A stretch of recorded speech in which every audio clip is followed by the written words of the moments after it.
আসসালামু আলাইকুম, কেমন আছেন সবাই? সবাইকে ঈদের অনেক অনেক শুভেচ্ছা। ঈদ মোবারক। আজকে আমি আপনাদের সাথে rasmalai milk cake recipe share করব, যেটা বানাতে মাত্র 15 মিনিট লাগে। এটা হচ্ছে একটা মালাই কেক, তবে মালাই কেকের সহজ ভার্সন, অর্থাৎ রেডিমেড সবকিছু দিয়ে আপনি খুব ঝটপট বানিয়ে ফেলতে পারবেন। যারা ঈদের আগের দিন বা ঈদের দিন লাস্ট মোমেন্টে কোনো ডেজার্ট তৈরি করার কথা ভাবছেন, তারা কিন্তু চাইলে ঝটপট এই ডেজার্টটা তৈরি করে ফেলতে পারবেন। খেতে কিন্তু খুবই মজা হয়। তো চলুন তাহলে রেসিপিটা শুরু করি। প্রথমে আমি একটা ননস্টিকের প্যানে 1 কোটা এভাপোরেটেড মিল্ক নিয়েছি। এটার ওজন হচ্ছে 410 গ্রাম। এর সাথে আমি দিয়ে দিচ্ছি 2 কাপ দুধ, অর্থাৎ 500 ml। তার সাথে এখন আমি কিছু গোটা গরম মশলা, যেমন 3-4টা এলাচি, 1 টুকরা দারচিনি আর একটা তেজপাতা দিয়ে দিয়েছি। তো এই মিল্কটাকে আমরা আসলে রসমালাইয়ের টেস্টে তৈরি করছি। দুধটা কিছুক্ষণ জাল হওয়ার পরে আমি এতে কনডেন্স মিল্ক দিয়েছি, তবে আমি পুরো ক্যানটা দিয়ে দিইনি। এখানে আমি একটা ক্যানের প্রায় 3/4 মতো দিয়েছি আর 1/4 মতো রেখে দিয়েছি।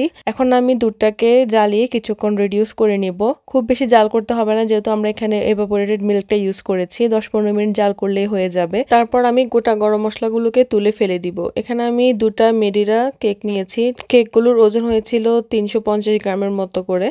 এখন আমি কেকগুলোকে একটু মোটা করে কেটে নিচ্ছি। আজকে আমি এখানে 2টা কেক ইউজ করছি। আপনারা যদি একটা কেক ইউজ করেন তাহলে সেই হিসেবে উপকরণগুলো হাফ করে নিতে পারেন। তো কেক দুটোকে আমি দুটো আলাদা ট্রেতে সরাসরি বিছিয়ে নিচ্ছি।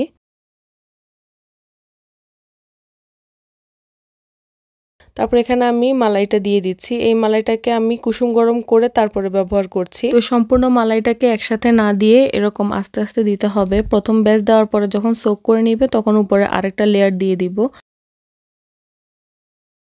তো 2টা কেকের মধ্যে আমি সমান করে মালাইটা দিয়ে দিয়েছি। এখন আমি এখানে ফ্রেশ ক্রিম নিয়েছি। এখানে আপনারা চাইলে হুইপিং ক্রিম বা হেভি ক্রিমও নিতে পারেন। এটার সাথে আমি কোনো প্রকার চিনি অ্যাড করিনি, কারণ অলরেডি আমাদের মালাইয়ে এবং কেকের মধ্যেও চিনি আছে। তো এই জন্য আমি চিনিটা দিলাম না। আপনারা চাইলে একটু আইসিং সুগার দিতে পারেন। এখন এটাকে আমি ভালো করে হুইপ করে নিব। তারপর আমি একটা পাইপিং ব্যাগে ভরে এখন কেকের উপরে ডিজাইন করে দিচ্ছি। আপনারা চাইলে জাস্ট ক্রিমটাকে সমান করেও বিছিয়ে দিতে পারেন। তো এটাকে একটু ডেকোরেশন করে দিচ্ছি যাতে দেখতে ভালো লাগে।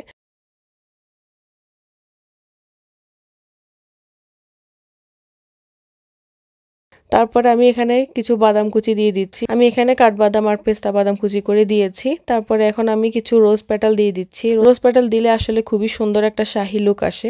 এ তো তৈরি হয়ে গেল খুবই সিম্পল রসমালাই মিল্ক কেক। খেতে কিন্তু খুবই মজা। আপনারা অবশ্যই একবার ট্রাই করে দেখবেন।